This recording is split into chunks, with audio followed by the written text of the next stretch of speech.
and thank you for clicking on this video. So I am currently learning Japanese using the mass immersion approach. If you don't know what it is, definitely check out Math with Japan's YouTube channel, which I will leave up here.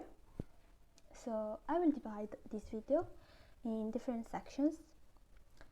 I will start with a short introduction and then move on to my experience learning Kana using Anki, and then learning Kanji using Anki, and then I will talk about why I think that my approach to RTK and Anki was wrong, and finally I will talk about feeling burned out.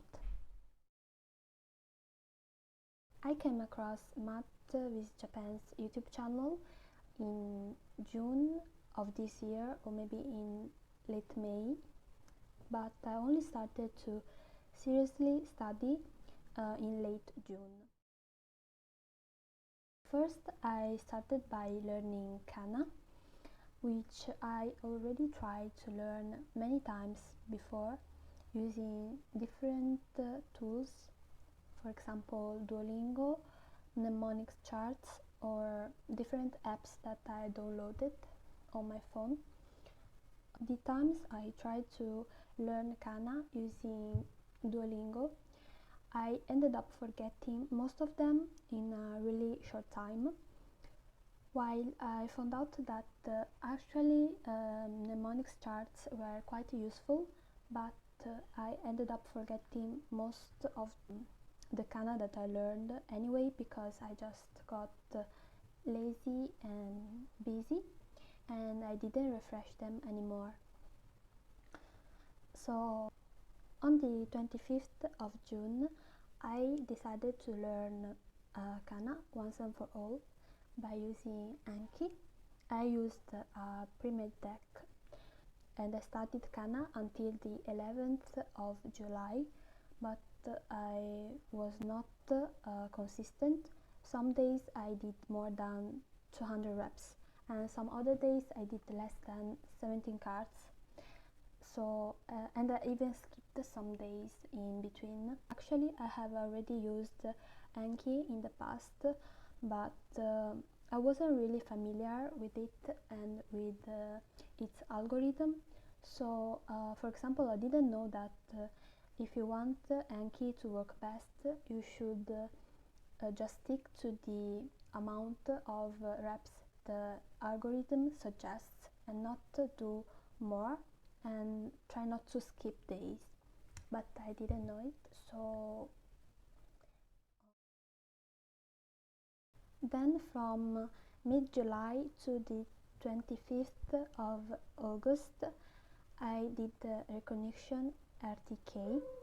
I learned 30 new cards a day, but decreased the load to 20 for a few days in the middle.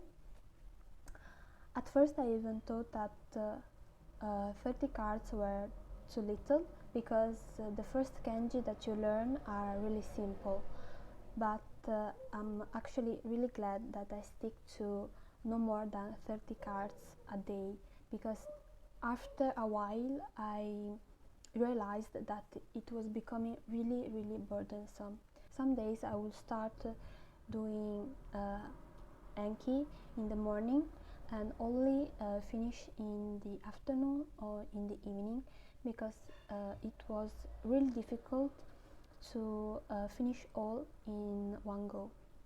Also, a lot of the keywords and of the stories didn't make sense to me, so I have had to think about new stories. This took quite a lot of time as well. At the end, I was literally counting how many days were left before I could finish RTK and move on.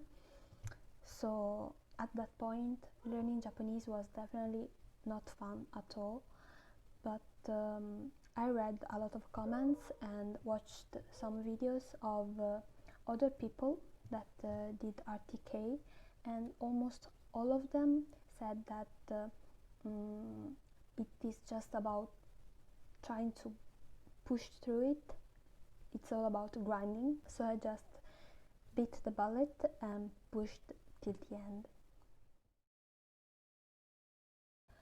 Now that I look back, I think that my approach to RTK and to Anki was not optimal, and actually not even really healthy, for two reasons. First of all, it is really easy to burn out, and the second reason is that since our willpower is a depletable resource, if you have to do more than 200 reps a day, maybe on top of other things like homework or maybe your job, then you are more susceptible to slacking off on immersion, which is actually the most important part. You tend to do something else away from your target language. It's a little like when, for example, you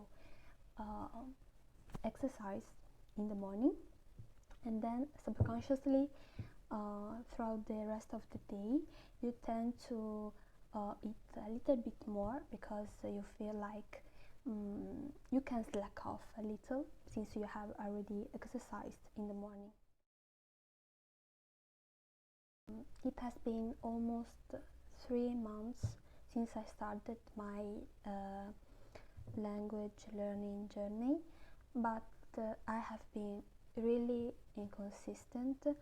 There have been periods in July in which I have been studying really hard, some other weeks in which I only did Anki and no immersion at all. I actually heard that if you feel obligated to do something, even if it's your hobby or something that you would like to do, if you feel obligated to do that thing, then you are less likely to do that. So I feel like this is exactly what's happening to me. Before I decided to use the mass immersion approach to learn Japanese, I would consider watching anime or watching Japanese YouTubers as a leisure activity, but now I feel like it's a chore. And well, definitely the fact that without subtitles I can understand really little, that contributes as well, but I feel it's most likely because I feel obligated to do these things. Then a few weeks ago I had to study for some exams for university, so I decided to cut back on the time dedicated to learning Japanese, but since then I haven't been able to bounce back. Right now I am only doing less than 10 minutes of Anki every day to mature all the cards in the RTK deck that I'm still learning. Then besides this activity, I'm also just reading a little bit of Takim's Guide to Japanese Grammar, but only here and there, sometimes if I have time. So basically I'm doing really little immersion, even though I know that it's the most important part, but I just cannot bring myself to do that. I think that there are many people that get obsessed over with Anki and lose track of the most important part, which I repeat is immersion. Matt and Yoga even talked about this problem in some videos, I believe, but I ended up falling in this trap anyway.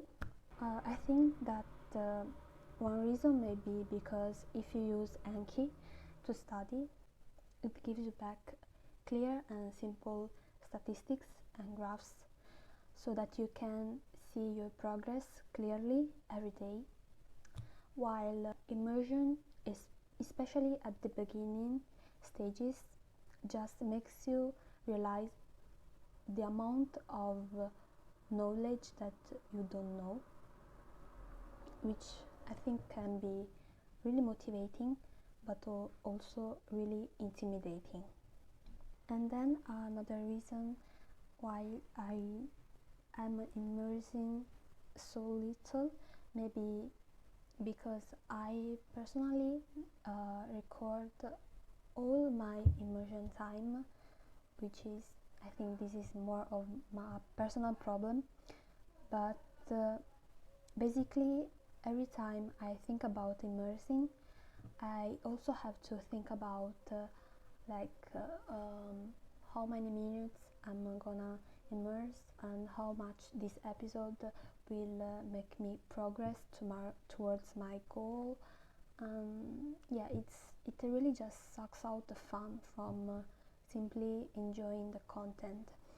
Also, even while I'm watching the episode, I catch myself thinking about that Excel file that I'm using to track my immersion time. So yeah, I get distracted, and it's really not fun. I think that one solution could be just getting rid of that chart, but I can't help myself. So maybe I could try meditation, but I haven't tried yet, so I'm not sure if it could work. Basically, the reason I decided to open this channel is because I want to motivate myself and also other people in this language learning journey. And in the future, I'm thinking about making other videos in which I talk about other problems that I may encounter in this journey, and maybe also in the future I would like to give maybe some tips to people that are just getting started, and maybe I will also talk about the other languages that I speak. So yeah, please leave a comment below. You can subscribe if you want, and also if you have any suggestions for me for improving my video quality, definitely leave the comment below. And also if you have any solutions for the problems that I'm facing right now, leave them below and share it with me and the rest of the community. And thank you, and see you next time. Bye bye.